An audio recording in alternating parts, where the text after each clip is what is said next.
बोनी बहू की कहानी। यह कहानी एक छोटे से गांव की है जहां लोग सीधी सादी जिंदगी जीते थे। यह गांव साधारण था, लेकिन इसकी सादगी में एक खास बात थी, यहाँ की परंपराएं और रीति रिवाज।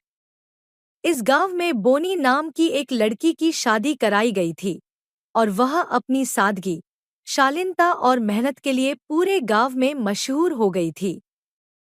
बोनी का विवाह गांव के एक सम्मानित परिवार में हुआ था, लेकिन उसकी सासू माँ कमला देवी बोनी से ज्यादा खुश नहीं थी। बोनी को अपनी सासू माँ की कठोरता और तानों का सामना करना पड़ा, लेकिन उसने कभी हार नहीं मानी। बोनी का परिचय। बोनी का जन्म एक गरीब परिवार में हुआ था। उसका परिवार मेहनत मजदूरी करके गुजारा करता था, लेकिन बोनी को अपनी गरीबी पर कभी शर्म नहीं आई। उसने अपनी माँ और पिता से हमेशा यह सीखा कि इंसान की असली पहचान उसकी मेहनत और ईमानदारी से होती है। वह बचपन से ही मेहनती और जुझारू थी। अपने छोटे से जीवन में बोनी ने बहुत संघर्ष किया, लेकिन उसके चेहरे पर हमेशा एक प्यारी मुस्कान रहती थी।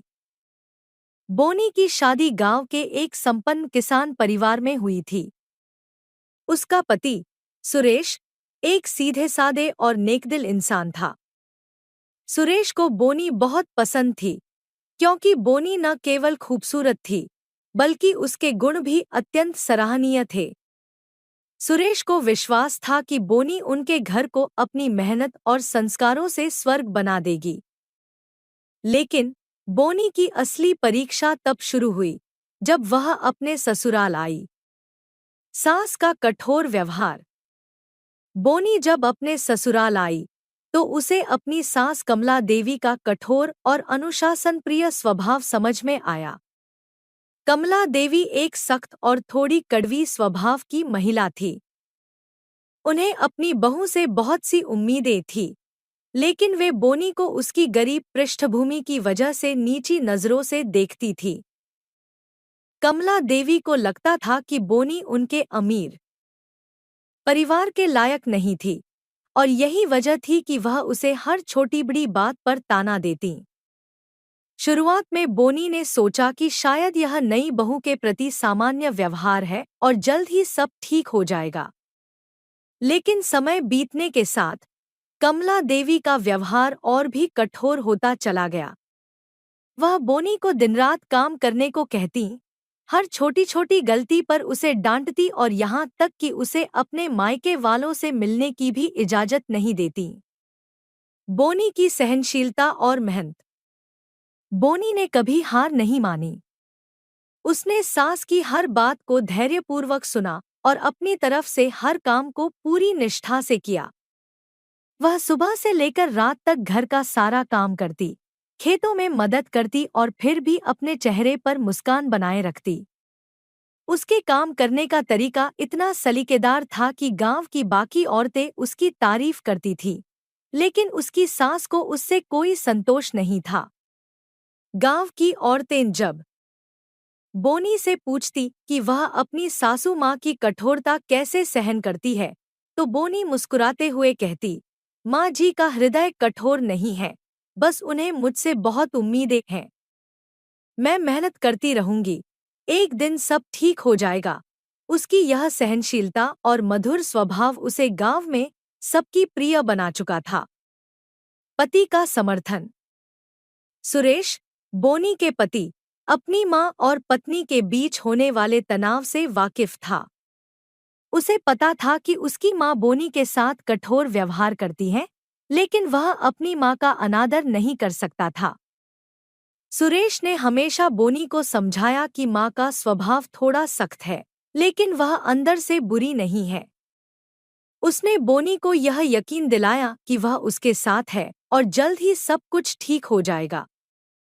बोनी को अपने पति का समर्थन पाकर थोड़ा सुकून मिलता था।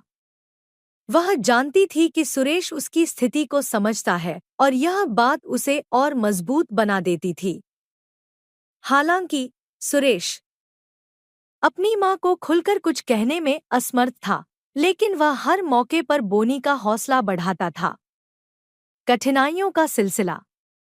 समय बीतता गया, लेकिन कमला देवी का रवैया नहीं बदला। एक दिन गांव में एक बड़ी पूजा का आयोजन हुआ और घर में बहुत सारे मेहमान आए। इस पूजा की जिम्मेदारी बोनी पर थी। उसने सब कुछ बहुत अच्छी तरह से किया, लेकिन पूजा के बीच में अचानक कुछ सामान गिर गया, जिससे हल्का सा शोर हुआ। यह देखकर कमला देवी बहुत गुस्से में आ गईं और सबके सामने बोनी को डांटने लगी। पूरे गांव के लोग वहां मौजूद थे और सबने देखा कि किस तरह कमला देवी ने बोनी को अपमानित किया। लेकिन बोनी ने उस वक्त भी कुछ नहीं कहा। वह चुपचाप अपनी गलती स्वीकार करती रही और फिर से पूजा की तैयारियों में जुट गई। लोगों ने सोचा कि बोनी अब शायद अपना संयम खो देगी, लेकिन उसने धैर्य बनाए रखा। गांव वालों का समर्थन। इस घटना के बाद गांव के लोग बोनी के धैर्य और सहनशीलता की तारीफ करने लगे। वे कहते, ऐसी लड़की अब कहाँ मिलती है, जो इतना सब सहकर भी कभी कुछ नहीं कहती। बोनी अब गांव की सभी महिलाओं के लिए एक आदर्श बन गई थी।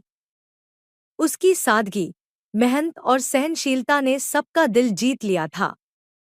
लेकिन कमला देवी को अब भी यह एहसास नहीं हुआ कि वह बोनी के साथ गलत कर रही थी। उनके मन में अब भी यह भ्रम था कि बोनी उनके परिवार के लिए उपयुक्त नहीं है। अंततः बदलाव का समय। एक दिन गांव में एक बड़ा संकट आ गया। खेतों में सूखा पड़ गया और परिवार की आर्थिक स्थिति बहुत खराब हो गई। कमला देवी बहुत चिंतित थी कि अब परिवार का क्या होगा।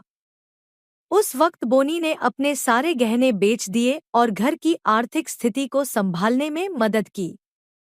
बोनी का यह बलिदान देखकर कमला देवी का हृदय पिघल गया।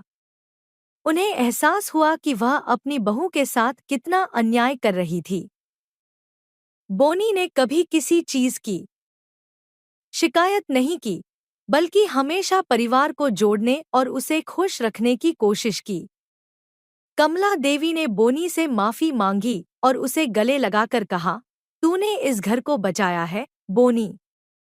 मैं तुझसे माफी चाहती हूँ। मैंने तुझे समझने में बहुत बड़ी भूल की। यह सुनकर बोनी की आंखों में आंसू आ गए, लेकिन वह बहुत खुश थी कि आखिरकार उसकी सास ने उसे स्वीकार कर लिया। सुखद अंत। इसके बाद कमला देवी और बोनी के बीच के सारे मतभेद खत्म हो गए। कमला देवी अब बोनी को अपनी बेटी की तरह मानने लगी और उसकी हर बात का ध्यान रखने लगी। गांव में भी सबको यह बात पता चल गई कि बोनी ने अपने धैर्य और मेहनत से अपने परिवार को जीत लिया है। बोनी की यह कहानी हमें यह सिखाती है कि जीवन में चाहे कितनी भी कठिनाइयां क्यों न आएं, अगर हम धैर्य और मेहनत से काम करें तो एक दिन सफलता अवश्य मिलती है। बोनी ने अपनी सहनशीलता और निष्ठा से अपनी सास का दिल जीत लिया और अपने परिवार को एकजुट रखा। यह कहानी गांव में एक मिसाल बन गई और हर कोई बोनी की तारीफ करने लगा।